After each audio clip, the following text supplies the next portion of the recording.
Embassies में call किया, कोई कॉल काट रहा था, किसी ने कॉल उठाया नहीं। जो उठा रहे थे वो ये बोल रहे थे हमारे हाथ में कुछ नहीं, हम यहाँ बैठ के क्या कर सकते हैं, आप लोग की जो लाइफ है वो आपके हाथों में। उन्होंने हमको ये चीज़ बोली तो हम लोग बहुत होपलेस फील कर रहे थे कि अब तो मेरी ही आंखों के सामने इवेनो से एक जेट गया था जो कि लैंड किया था हमारे गवर्नमेंट हॉस्टल के साइड में, लेकिन वहाँ सिविलियंस ने उसे डिस्ट्रॉय कर दिया। तो उसको देख के हम बहुत भयभीत हो गए थे। दोस्तों, साथियों, नमस्कार। मैं हूं आपका स्वतंत्र फोटो जर्नलिस्ट मनोज अलीगढ़ी। और यूक्रेन और रशिया के युद्ध में जो भारतीय स्टूडेंट जो फंसे हुए थे, छात्र छात्राएं फंसे हुए थे, उसी एक बालक हमारे साथ में है जो अलीगढ़ की फाल्गुनी धीरज नाम है, जो हमारे साथी जर्नलिस्ट हैं, उनकी बेटी है। आपका अलीगढ़ में स्वागत है। धन्यवाद। मैं आपसे कुछ सवालातों के साथ जुड़ना चाहता हूँ।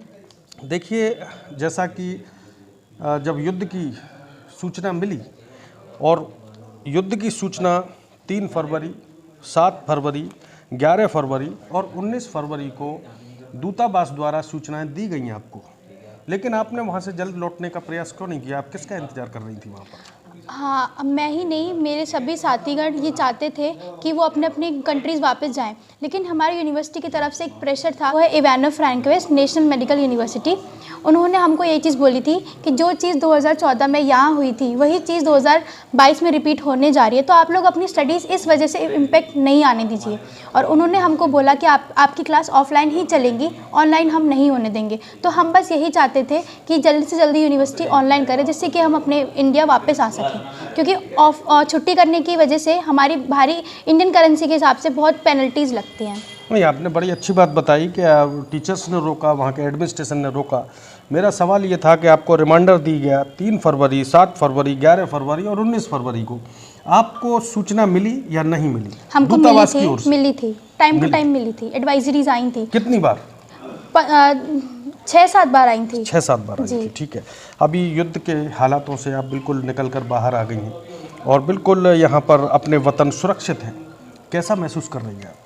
मैं बहुत ही खुश नसीब हूँ, क्या कहते हैं, किस्मत थी मेरी, क्योंकि मेरे बाद भी बहुत सारे बच्चे फंसे हुए हैं जो कि मुझसे पहले निकले थे, लेकिन वो अभी भी फंसे हुए हैं वहाँ पे यहाँ आने के लिए। तो बस मैं बहुत खुश हूँ जिसकी वजह से कि मैं यहाँ आ चुकी हूँ। सिचुएशन के क्रिटिकल होने की वजह से इंडियन गवर्नमेंट ने हमारे लिए स्पेशल फ़्लाइट्स अरेंज कराई थी।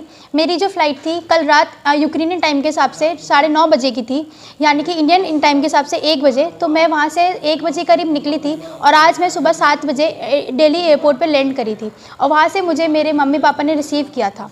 ऐसे में भारत सरकार को आप किस अंदाज में शुक्रिया अदा करना चाहती हैं? मैं इस अंदाज़ में शुक्रिया अदा करना चाहती हूँ कि उन्होंने कम समय में फ़्लाइट्स अरेंज करी, क्योंकि एक नेगेटिव पॉइंट भी था हमारी गवर्नमेंट का कि उन्होंने इमरजेंसी सिचुएशन आने के बाद भी फ़्लाइट्स के प्राइसेस बढ़ा दिए गए, बल्कि इस सिचुएशन में प्राइसेस थोड़े से कम करने चाहिए नॉर्मल प्राइस की वजह से, बट उन्होंने इस प्राइस को इंक्रीज़ कर दिया क्योंकि हमारे पास टाइम कम था, बच्चे बहुत ज़्यादा हैं, फ़्लाइट्स कम है, बट आप प्राइसेस बढ़ा देंगे तो बच्चे जाने के लिए कतराएंगे भी और उनके पास यूनिवर्सिटी का प्रेशर भी था। तो बस बच्चे इसी विडंबना में थे कि वो जाएँ कि नहीं जाएं और फ्लाइट्स उनको नहीं मिलती थी। गवर्नमेंट ने 22, 24, 26 तारीख की जो फ्लाइट्स अरेंज कराई थी वो 24 घंटे के अंदर फुल होती जा रही थी। तो बहुत सिचुएशन क्रिटिकल हो गई थी, बच्चे फंस गए थे, एक तरह से बहुत होपलेस फील कर रहे थे अपने आप के अंदर। जिस तरीके के वीडियोस वहाँ से वायरल हो रहे हैं, छात्र छात्राओं के साथ बदसलूकी, व्यवहार ठीक नहीं हो रहा, मारपीट हो रही है, क्या ऐसा आपको कुछ अनुभव शेयर करने को मिला या आपने अपनी आंखों से देखा? जी, भगवान की कृपा से मुझे ऐसी सिचुएशन पे नहीं आना पड़ा, क्योंकि ये जो सिचुएशन अभी क्रिएट हुई है वो मेरे बाद हुई है। मेरे साथ जो बच्चा है उन सब के संग रोमानियन एम्बेसी ने, बाकी आर्मी कंट्रीज ने बहुत अच्छे से बिहेव किया, उन लोगों को जाने का मौका दिया, किसको नहीं दिया, तो मतलब बदतमीज़ी नहीं हुई।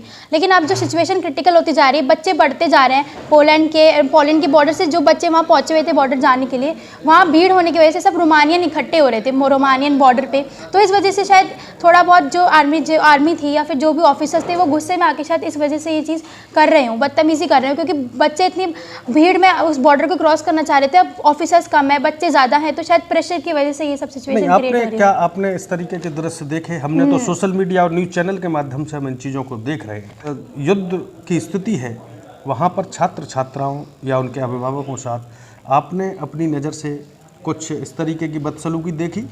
अगर देखी तो क्या देखा, और नहीं देखी तो किन बॉर्डरों पे इस तरीके की चीज़ें हो रही हैं? जी, मैंने जो क्रॉस किया था वो था रोमानियन बॉर्डर। वहाँ पे जो ऑफिसर्स थे वो पहले यूक्रेनियंस को मौका दे रहे थे आगे जाने के लिए। वो ये बोल रहे थे कि आप इतने इंडियंस इतने डेंजर में नहीं हैं जितने के कंपैरिजन में यूक्रेनियंस हैं, क्योंकि जो रशिया हमला कर रही है वो यूक्रेनियंस पे और यूक्रेन की टेरिटरी पे कर रही है। तो उन्होंने हमको जाने का मौका नहीं दिया, जिस वजह से जो इंडियंस थे वो इकट्ठे होते जा रहे थे। और जैसे कि आप सिचुएशन की बात कर रहे हैं, जो दूसरा बॉर्डर था पोलैंड, वहाँ पर ये सब चीज़ें बदसलूकी अब हो रही है, क्योंकि वीडियोज़ भी मेरी मम्मी ने मेरे को अभी दिखाई कि तेरे आने के बाद कैसा कैसा सिचुएशन क्रिएट हो रही है। लगातार हिंसक घटनाएं हो रही हैं वहाँ पर। जब युद्ध हो गया, ब्लास्ट की आवाज़ आने लगी, तो उस समय आप भारतीय छात्र छात्राओं ने किस तरीके से सुरक्षित होने का फैसला लिया और गवर्नमेंट की क्या विशेषताएं और क्या सहूलियत रही आप लोगों के लिए? जी, जैसे कि हम न्यूज़ में देख रहे थे, BBC न्यूज़ और बाकी सारी वीडियो जो यूट्यूब पे हम लोग को शेयर कर रहे थे हमारे पेरेंट्स और हमारे रिलेटिव्स कि बहुत सिचुएशन क्रिटिकल होती जा रही है, अब अपने इंडिया वापस आ जाइए। तो हम लोगों ने ये सोचा कि अगर सिचुएशन इतनी टफ नहीं बनती है तो हम बंकर्स में चले जाएंगे। लेकिन जो जिस तरीके से बम्बार्डिंग हो रही थी और जो भी कुछ हो रहा था, तो हम लोगों के हमारे कॉन्ट्रैक्टर्स ने जो बताया कि बम ब्लास्ट हो रहा था, आपने अपनी आंखों से क्या देखा वो साझा करिए, आप हमसे उसको स्पष्ट करिए, क्या दृश्य था।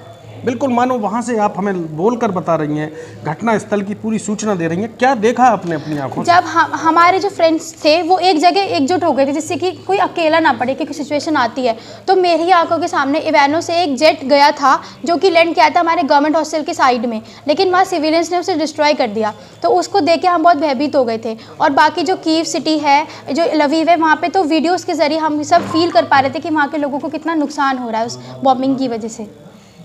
तो यूक्रेन, साथियों मैं आपको बता देना चाहता हूँ, यूक्रेन और रशिया के युद्ध के दौरान अब तक यूक्रेनी सेना ने रशिया के 5,500 लोगों को हताहत कर दिया है। स्थिति भयावह बनी हुई है। और अगर हमारे बच्चे दूसरे देश पढ़ने जाते हैं तो जो राजदूत हैं उनकी भी जिम्मेदारियां बनती हैं। जैसा कि जब बच्चों को नंबर दिए गए, कुछ हेल्पलाइन नंबर थे, तो जब आपने लोगों को नंबर दिए तो कैसा अनुभव महसूस किया आपने? क्या नंबरों से आपकी समस्या को उठाया गया, क्या सॉर्ट आउट किया गया समस्याओं को?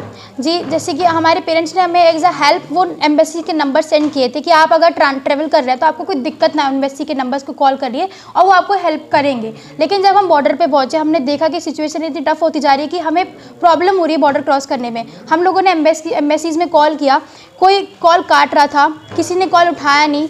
जो उठा रहे थे वो ये बोल रहे थे हमारे हाथ में कुछ नहीं, हम यहाँ बैठ के क्या कर सकते हैं, आप लोग की जो लाइफ है वो आपके हाथों में। उन्होंने हमको ये चीज़ बोली। तो हम लोग बहुत होपलेस फील कर रहे थे कि अब क्या किया जाए। जब हमारी इंडियन एम्बेसी ऐसे बोल रही है हमको, जिससे हमें उम्मीद है कि हमें हेल्प मिलेगी, वही ये सब चीज़ें बोल रही है। देखिए, बात आप बिल्कुल पूरे तरीके से जो आप बात बता रही हैं वो बिल्कुल ठीक है। जब एम्बेसीज को सूचना दी गई तो उन्होंने फ़ोन नहीं उठाए, लेकिन ढोल बजाए जा रहे हैं कि हमारे बच्चे सुरक्षित लौट रहे हैं। आखिर बच्चे तो सुरक्षित लौटेंगे, लेकिन जो वहाँ पर लोग जिन्होंने 25 वर्षों से वहाँ पर रहकर बिजनेस चला रहे हैं, आखिर उनका कौन जिम्मेदार होगा? फाल्गुनी के फादर हमारे साथ हैं, जो काफ़ी जिम्मेदार पत्रकार भी हैं और हमारे दोस्त हैं और हरदिल अजीज़ हैं। मैं पंकज भाई आपसे पूछना चाहूँगा, बेटी की जब सूचना पता चली आपको कि बेटी बाहर है और समस्या का सामना करना पड़ रहा है उसको, तो आप लोगों ने कैसे महसूस किया और क्या क्या समस्याओं को सामना करना पड़ा आप लोगों को? सबसे पहले तो हमने ये बात, इसको जब हमारी बात होती थी वहाँ एक्चुअल में नेटवर्क की थोड़ी इशू हो गया था इस ड्यूरेशन में, और व्हाट्सएप पे या स्काइप पे या टेलीग्राम से हम लोगों को मैसेज वगैरह आदान प्रदान हुआ, बात हुई वहाँ पे सारी। जब ऐसी सिचुएशन हमें दिखने लगी तो हमने इनको बोला, बेटी को, मैंने बेटा अपना 1 हफ्ते का 15 दिन का राशन पानी आप लेके इकट्ठा कर लीजिए और कैश थोड़ा सा निकाल कर रख लीजिए, कोई स्थिति बड़ी विचित्र होती दिख रही है। दूसरी उसके साथ हमने ये भी बताया कि सबसे पहले अपनी सुरक्षा का ध्यान रखो और यूनिवर्सिटी से अपनी वहाँ पे आप ये कोशिश करो कि ऑनलाइन वहाँ पे स्टार्ट क्लासेस हो जाए, जिससे कि हम आपको समय रहते वहाँ से बुला सकें। और दिक्कत सबसे बड़ी ये वहाँ रही इन बच्चों के साथ में, जैसे ये बेटी मेरी फाल्गुनी है, ऐसे भी और भी बच्चे हैं देश के, अलीगढ़ के भी, तो मेरे लिए सब बराबर है। मेरा अपना मानना ये रहा कि उनके लिए भी कुछ मदद अगर हो सकती है तो हम लोग करें। अब जितने भी गार्जियन से हमने ट्रेस करके उनके नंबर वगैरह लिए, गार्जियन से बात हुई, तो गार्जियंस का कहना यह था कि हमने अपने बच्चों से बात करी, बच्चे हर कोई बच्चा ये कह रहा है कि यूनिवर्सिटी में ऑनलाइन ही अभी नहीं कर रहे हैं, ऑफलाइन ही चले, यानी खुद प्रैक्टिकल वहाँ पे आपको जाना है। अब साथ में पेनल्टी की दिक्कत थी, पेनल्टी लगेगी, बच्चे इस बात से चिंतित थे कि अगर हम ऑफलाइन मिस करेंगे तो हमें वही क्लास दोबारा अटेंड करनी पड़ेगी, पेनल्टी भी देनी पड़ेगी। तो एक तो इनके दिमाग में सबसे बड़ी एक मनोदशा ये विचित्र हो गई थी, टेंशन में इस बात को लेकर आ गए थे कि हम यहीं रह के पढ़ाई करें। हालत तो ऐसे होते रहे। इनने फिर लोकल सिटीजन से भी कम्युनिकेशन करा, हम आप पूछताछ करी, तो वहाँ उन लोगों ने उनको ये बताया बच्चों को कि यहाँ 2014 में भी ऐसे हालत हुई, तो कुछ नहीं होगा, आप चिंता मत करो। और वहाँ एज रूटीन में जो चीज़ें चल रही थी वो चलती रही। लेकिन जो वहाँ एकदम अटैक रशिया का यूक्रेन पर हो गया, उसके बाद हालत बद से बदतर होते गए। इस स्थिति में हो गई कि हालांकि रशिया जो है भारत का दोस्त है और अमेरिका भी भारत का दोस्त है। चीज़ ये निकल के आ रही थी वहाँ पे, सबसे बड़ी दिक्कत जो आई वहाँ पे कि बच्चों को हम कैसे समझाएं। हम बैठे टिकट बुक करा रहे हैं, बच्चों से कह रहे हैं कि बेटा आपकी फ़्लाइट बुक करा रहे हैं, हालत में आगे मतलब बद से बदतर होने की स्थिति बन रही है। आप आ जाओ, हमने की पढ़ाई की देख लेंगे, 2-4-6 दिन आगे पीछे होगा, पेनल्टी भी हम देख लेंगे, कोई बात नहीं, आपने कर लो सुरक्षित। लेकिन बच्चों की मनोदशा तो केवल केंद्रित थे पढ़ाई पे। उनका उद्देश्य था कि चलो सुरक्षा की व्यवस्था हुई देख लेंगे, बच बचा के कर लेंगे, इसलिए इन्होंने आना उचित नहीं समझा। और स्थिति ये आ गई कि ये स्थिति हम लोगों के सामने आज वर्तमान के हालत जो यूक्रेन के हैं, मतलब कोई जगह मेरे ख्याल से सुरक्षित यूक्रेन में अंदर है नहीं है। बस भला हो केंद्र सरकार के हमारे माननीय प्रधानमंत्री महोदय का, जो इनकी दोस्ती वहाँ काम आई। वहाँ एडवाइजरी रशियन जो मिलिट्री के चीफ हैं उन्होंने भी एडवाइजरी जारी कर दी कि जो बच्चे इंडियंस हैं उनसे कुछ भी नहीं कहा जाएगा, ना आर्मी कुछ कहेगी, ना कोई परेशानी होगी। भारत के झंडे को की वीडियोस आ रही हैं सामने। अब दोनों देश के प्रधानमंत्रियों ने समझौता किया कि छात्र छात्राओं और जो भारतीय निवासी हैं उनके साथ ऐसा व्यवहार ना किया जाए, लेकिन उसके बाद भी वीडियोस जो हंटर फोर्स है वहाँ की वो बदसलूकी बराबर कर रही है। तो हम किस तरीके से अपने देश के नागरिकों को सुरक्षित समझेंगे? देखिए, ये कैसी मित्रता है जो बिना सूचना दिए हमला कर दिया? ये कैसी सेना है जो छात्रों पर छात्राओं को तो सुरक्षित रखने का प्रयास कर रही है, लेकिन जो उनके अभिभावक रह रहे हैं कई वर्षों से उनकी सुरक्षा की क्या गारंटी? इसमें मैं आपको एक बात बताना चाहूँगा कि जो पूरा सिनेरियो जो घूमा है पूरा प्रदेश से वहाँ सब लोगों के सामने आया है। पिछले 14 तारीख से 13 तारीख से डेली सब लोग चैनल्स पे देख रहे थे कि अब बम फटने वाला है, अब घटना होने वाली है, अब बम फटने वाला, अब ये घटना रशियन मिलिट्री जो है, जो नेशनल कैपिटल है उसकी कीव, वहाँ हमला करने वाली है। अब देखिए एक घंटे बाद, अब देखिए कल दोपहर में 3 बजे तो ये चीज़ें निकलती गई। और उसके पीछे सबसे बड़ा कारण जो मेरा अपना एज ए गार्जियन और एज ए जो हमारी एसोसिएशन है उसका मैंने महसूस करा, इंडियन स्टूडेंट्स को वहाँ रख के एक शेल्टर का काम लिया गया यूक्रेन गवर्नमेंट के द्वारा। अगर उन बच्चों को ऑनलाइन क्लास करा के ये जल्दी फ्री कर देते तो जो हमला हम सुन रहे थे वो डेफिनेटली वो हमला होता ही होता, अगर ये बच्चे इंडिया के वहाँ नहीं होते। और आज भी स्थिति वही है, इंडियन स्टूडेंट्स को वहाँ निकलने से ज़्यादा रोका जा रहा है, जिससे कि वहाँ भारत का और देश के प्रधानमंत्री का दबाव मत देखने को मिले। और जो मित्र देश जैसे हम बता रहे हैं वो मित्र देश भी मित्रता का भाव निभाए और इंडियन बच्चों के साथ कोई दिक्कत ना आए। अच्छा, अब रही बात वहाँ जो एपिसोड घटाए हैं, दुर्घटना घटना, मारपीट पिटाई पुलिस के द्वारा, ये देखिए होता क्या है, हम कभी रेलवे स्टेशन पर जाते हैं, हमें मालूम है ट्रेन जो है हमारी अगर दोपहर के 3 बजे की है तो हम वहाँ चले जाते हैं कि 2:30 बजे हम पहुँच जाएंगे, और ट्रेन से हम 2:30 बजे में टिकट का ट्रेन लेने के लिए लग जाएंगे। अब वहाँ लग रही है लाइन बहुत लंबी, जब वहाँ बहुत लंबी लाइन लग रही है तो ऐसे इंडियन स्टूडेंट्स का और आपके नाइजीरियंस का और सारी और कंट्रीज़ थी, उन सबके लोगों के स्टूडेंट्स वहाँ बॉर्डर पे इकट्ठे थे। कुछ बच्चों ने वहाँ गार्ड्स के साथ में बदसलूकी कर दी, किसी ने वहाँ किसी की गन लेके हवाई फायर कर दिया, जिसकी वजह से वहाँ सिक्योरिटी को उनको रोकना पड़ा। अलार्मिंग सिचुएशन वहाँ पैदा हुई। जो वीडियो आई है आज सबके सामने, वो वीडियो वो है जो बात की स्थिति की है, उन्हें कंट्रोल करना पड़ा कि कैसे भी माहौल शांत हो। काजल जी, आप माँ हैं और बेटी विदेश में थी, परदेश में थी, और लगातार जब समाचारों के माध्यम से देखा कि वहाँ पर युद्ध शुरू हो चुका है, तो फिर सबसे पहले आपके मन में क्या भाव प्रकट हुआ? मेरे मन में सबसे पहले ये भाव प्रकट हुए, बेटी का मन सपना है कि मुझे डॉक्टर बनना है, बट यहाँ गवर्नमेंट की जो बच्चों के लिए नीट की जरिए निकलते हैं बच्चे, तो उसमें सीटेज कम है। उसमें इसको मन था कि अच्छे कॉलेज में जाऊँ गवर्नमेंट में, बट वो रैंक कम, सीटेज कम है, और प्राइवेटों में इतना खर्चा रहता है कि वो हम शायद इतना नहीं अफोर्ड कर पाते हैं। इस चक्कर में हमने अपने बेटी को इसका मन बना कि यूक्रेन में मम्मी MBS का बहुत अच्छा वो है तो हम वहाँ पढ़ने जाएंगे, तो गया। लेकिन अब ये सोच रहे हैं कि अब बच्चों के लिए हम कैसे भेजें, अपनी लड़कियों को आगे के लिए इसकी पढ़ाई के लिए हम कैसे क्या करें।